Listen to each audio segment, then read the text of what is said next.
I read that on Tinder, a man of average attractiveness has to swipe right 200 times to get one coffee. And then four of those five coffees will ghost him. They will decide they don't want to meet him or they won't show up.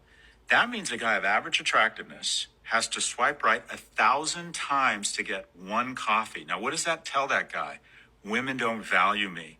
Women make me feel rejected. And then they go online and they see these misogynists telling them it's not your fault. You're talking like you're making a documentary about men being the silent victims of the dating apps, but you actually have to ask yourself what's happening in these situations. Do you know how many men send unsolicited pictures of their junk before they even ask you what city you live in? You could be asking them a perfectly innocent question like what they do for work, and before you know it, they're asking you for nudes and discussing their sexual preferences. But you can't just talk about sleeping with someone before they've decided if they want to sleep with you, because that's not attractive. So you have to wonder, did she ghost him or did he say something wildly inappropriate that made her want to run away? Because if that's the case, then it's not that he tried and got rejected, it's that he behaved badly and she responded accordingly. And you're discussing men's experiences on dating apps as if they're much worse than women's, but I don't think that anyone has that great of an experience on them. And even if men do feel like they're having a tougher time on them, then it's most likely because there's so many more men than women on these apps to begin with. The supply doesn't meet the demand, so women may have a higher number of responses, but that definitely doesn't mean that they have a higher frequency of success. So you could tell a sad story about putting in all this effort just to get nothing in return, but that's not gender specific when it comes to dating.